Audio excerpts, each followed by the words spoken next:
ஓம் கணாஹம் துவா கணபதிகும் கவாமகி கவிங் கவீனாம் உபமஸ்திரவஸ்தமம் ஜேஷ்டராஜம் பிரம்மணாம் பிரம்மணஸ்பதான ஷண்பன்னோதிபி சேதசாதனம். ஓம் ஸ்ரீ மகாகணபதி நமக. வக்ரதுண்ட மகாகாய கோடி சூரிய சமப்பிரபா நிர்விக்னம் குருமே தேவ சர்வகாரியேச்சு சர்வதா.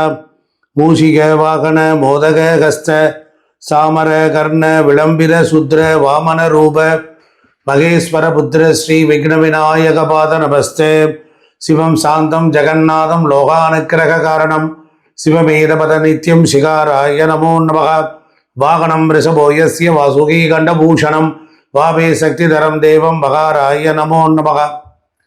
வணக்கம் நேயர்களே, நாம் இன்னைக்கு 2026 புத்தாண்டு பலன்களை பார்க்க இருக்கிறோம். உலகெங்கும் இருக்கக்கூடிய பிளே தமிழ் நேயர்களுக்கு என்னுடைய காலை வணக்கம். பொதுவாக புத்தாண்டு பிறக்குது அப்படின்னா நமக்குள்ளார ஒரு மகிழ்ச்சி இருக்குது.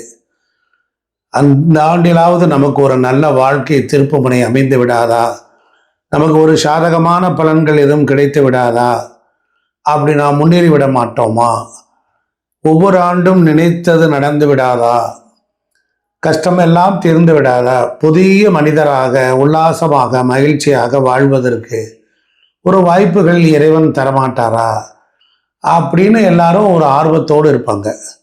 அப்போ அப்படி பார்க்கிற பொழுது இந்த 2026ஆம் ஆண்டு புத்தாண்டு பலன்கள் ரிஷபராசி அன்பர்களுக்கு எத்தகைய நல்ல பலன்களை தரும் என்று நாம் இப்பொழுது பார்க்கலாம். பொதுவாக கால சக்கரத்திற்கு 2வது வீடு பொருளாதார வீடு என்று சொன்னால் அது ரிஷபராசி தான். அப்படி ரிஷபராசி அன்பர்கள் மிகச்சிறந்த நல்ல பலன்களை தரும். என்னால் ஆரம்பத்திலேயே இன்றைய 1/1/2026 இதில் எடுத்துக்கொண்டீர்கள் என்றால் ரிஷபராசிக்கு 2ஆம் வீட்டில் குரு பகவான் அமர்ந்திருப்பது. அப்போ தனஸ்தானத்தில் குரு பகவான் அமர்ந்திருந்து உங்களுக்கு நோய் எதிரி வம்பு வழக்கு கடன் தொல்லைகளை எல்லாம் போக்குவார். அதற்கப்புறம் அவருடைய பார்வை ரிஷபத்துக்கு 8ஆம் இடம். அப்படிங்கும்போது ஒரு கசப்பான சம்பவம், உடலாலும் மனதாலும் குடும்பத்தாலும் மனைவி மக்களாலும் பல சிரமங்களை எல்லாம் நீங்கள் சந்தித்து கொண்டு வந்தீர்கள். அப்படிப்பட்ட உங்களுக்கு கடன்களாலும் ஒரு இனம் புரியாத பயம் கவ்வி நோய்கள்லாம் இருக்குது அப்படின்னா அதெல்லாம் இல்லாமல் ஆக்கக்கூடிய காலமாக இருக்கும். பொதுவாக 2026ஆம் புத்தாண்டு ரிஷபராசி அன்பர்களுக்கு சற்று சாதகமான பலன்களையும் வளர்ச்சியை தரக்கூடியதாகவும் ஆண்டாகத்தான் அமையும். சரி, வேலை, தொழில், பொருளாதாரம், முன்னேற்றம் எல்லாவற்றிலேயுமே உங்களுக்கு இந்த ஆண்டு ஏதோ ஒரு வகைகளில் ரொம்ப சிறப்பாக அமைவதற்கு வாய்ப்பு இருக்குது. நாம் அந்த சந்தர்ப்பத்தை தெளிவாக பயன்படுத்தி கொள்ள வேண்டும். அதனால் 2026ஆம் ஆண்டு ஜூன் 2ஆம் தேதி வரையில் குரு பகவான் 2026ஆம் ஆண்டு புத்தாண்டில் ஜூன் மாதம் வரையில் குரு பகவான் உங்களுடைய ராசிக்கு 2வது ராசியிலேயே சஞ்சாரம் பண்ணி கொண்டு இருக்கிறார். அதனால் என்னாகும், ரிஷபராசிக்கு 2வது வீடு என்பது பணவரவு, குடும்ப மகிழ்ச்சி, சொத்து, சுகம் இது போன்றவற்றை குறிக்கக்கூடிய வீடு.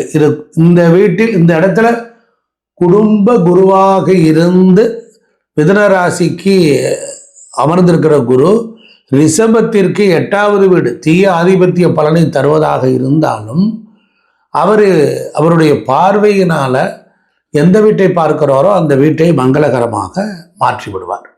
அதனால் நீங்கள் கவலைப்பட வேண்டாம்.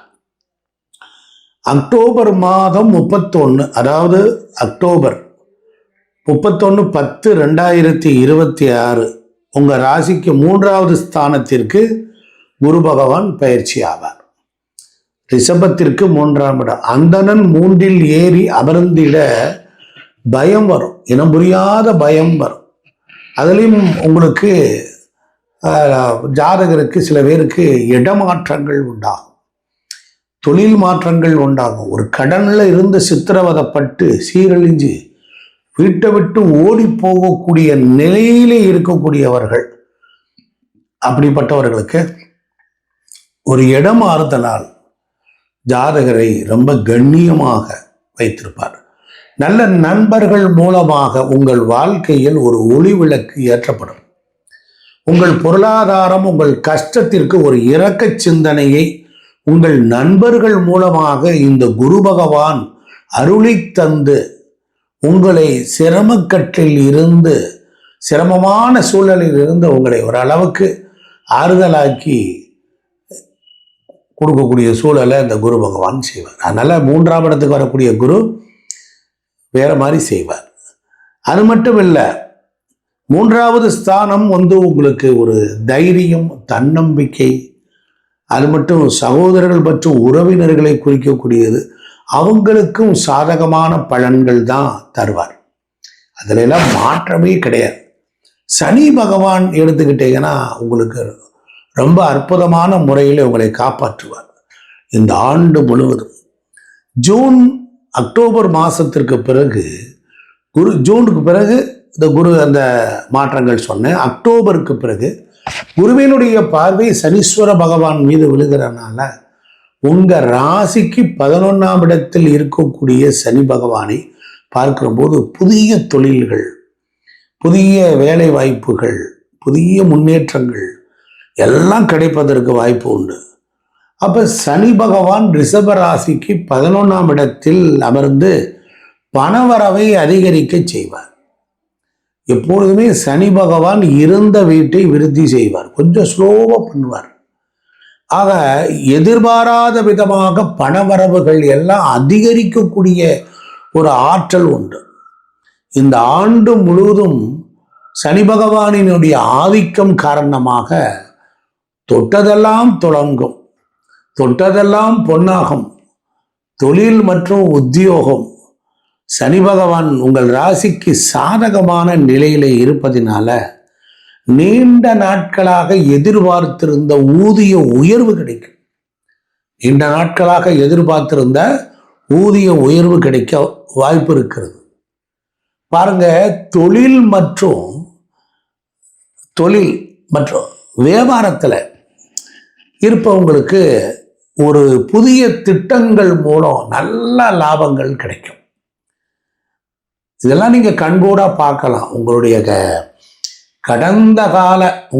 கடந்த கால கசப்பான சம்பவங்கள் எல்லாம் அப்படியே மாறிக்கிட்டே வரும். அதனால் பணவரவு சீராக இருக்கும். முதலீடுகளில் இருந்து நல்ல பலன் கிடைக்க வாய்ப்பு இருக்கிறது. நல்ல முதலீடுகளில் இருந்து கிடைக்க வாய்ப்பு இருக்கிறது. தேவையில்லாத செலவுகளை கட்டுப்படுத்துவதன் மூலம் சேமிப்பு குறையாமல் இருக்க வாய்ப்பு உண்டு. அப்போ திடீர் செலவுகளும் ஏற்படுறதுக்கு வாய்ப்பு இருக்குது. திடீர்னு ஒரு செலவு வருது, சாமி சொன்னீங்க ஆனால் வந்தது, ஆனால் திடீர் செலவு வந்தது அப்படின்னா என்ன செய்யணும்? எது வந்தாலும் பதட்டம் இல்லாமல் ரொம்ப கண்ணியமாக அந்த செலவுகளை எப்படி சுருக்கலாம் பார்க்கலாம். ரொம்ப அவசியம். மூளைக்கு பலம் ஜாஸ்தி. குடும்பம் மற்றும் உறவுகள், குடும்பத்தில் மகிழ்ச்சி எல்லாம் நிலவும், அதிலெல்லாம் ஒரு குறையும் வராது. சுபகாரியங்கள் நடைபெறுவதற்குரிய வாய்ப்புகள்லாம் உண்டு.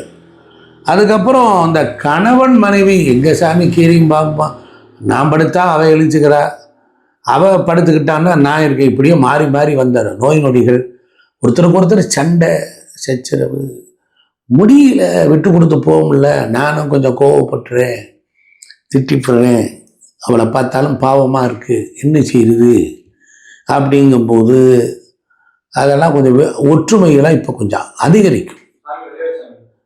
உறவை மேலும் பலப்படுத்துவதற்கு குழந்தைகளினுடைய முன்னேற்றம் அந்த மனைவிக்கு ஒரு மகிழ்ச்சியை தரக்கூடியதாக இருக்கும். அது மட்டும் இல்லை, கல்வி, ஒரு எதிர்காலம் குறித்த கவலைகள்லாம் நீங்கிடும்.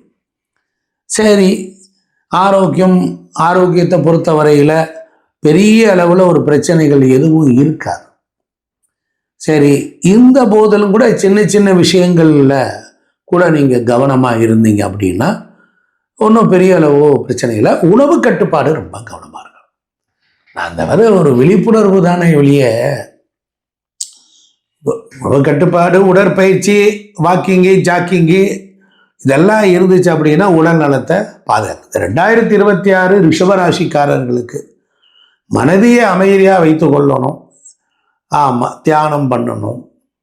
அதுபோல் கல்வியில் எடுத்துக்கிட்டிங்கன்னா மாணவர்கள் கல்வியில் அதிக கவனம் செலுத்தி படிக்கணும்.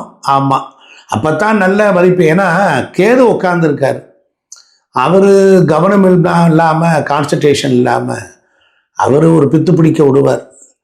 அது மட்டும் இல்லை, உயர்கல்விக்காக வெளிநாடு செல்லக்கூடியவர்கள் நல்லா கவனிக்கணும். உயர்கல்விக்காக வெளிநாடு செல்லக்கூடியவர்கள், வெளிநாடு செல்ல விரும்புபவர்களுடைய முயற்சிகள்லாம் வெற்றி பெறதுக்குரிய வாய்ப்புகள்லாம் இருக்கு. சரி, ஒரு முக்கியமான ஒரு விஷயங்கள்ல ஒரு முடிவு எடுக்கணும் அப்படின்னா ஒரு முறைக்கு இருமுறை நாம் யோசித்து தான் முடிவு எடுத்தால் நல்லது அப்படின்னு இந்த ஆண்டில் கிரகங்கள்ல சொல்லுது. அப்புறம் இந்த பொறாமை, பழி வாங்கக்கூடிய எண்ணம் போன்ற எதிர்மறையான உணர்ச்சிகள் எல்லாம் வரும். அதெல்லாம் தவிர்த்துருங்க. அப்புறம் பாசிட்டிவ் அனுபவிக்க முடியாமல் கெடுத்து விட்டுரும். கடந்து போங்க, சர்ச்சாங்கல் அப்படித்தான் போயிருங்க. வெள்ளிக்கிழமை தோறும் நவக்கிரகத்தை 9 சுற்றி சுக்கிர பகவானுக்கு ஒரு நல்ல நெய் தீபம் ஏற்றிட்டு ஒரு வெண்பட்டு சாத்துங்க. அப்புறம் என்ன, எல்லா வளமும் வழக்கம் போல கிடைக்க ஆரம்பிச்சிடும். உங்களுக்கு வழிபட வேண்டிய கோயில் அப்படின்னு எடுத்துக்கிட்டிங்கன்னா தஞ்சாவூர் தான். அங்கே தஞ்சாவூர் மாவட்டத்தில் திருவிசைநல்லூர் ஸ்ரீ சிவயோகநாத சுவாமி கோயிலுக்கு போயிட்டு வந்தீங்கன்னா வாழ்க்கையில் வெற்றியும் செல்வமும் கிடைக்கப் பெறுவீர்கள். 100 மார்க் கொடுக்க முடியாது, 70 மார்க் நன்மை தான். அதனால் ஒன்றும் பயப்படும்படியாக இல்லை. ஐயா சொல்லி இருக்கிறேன், அதன் பிரகாரம் நடந்தீங்கன்னா நன்மையே உண்டாகும்.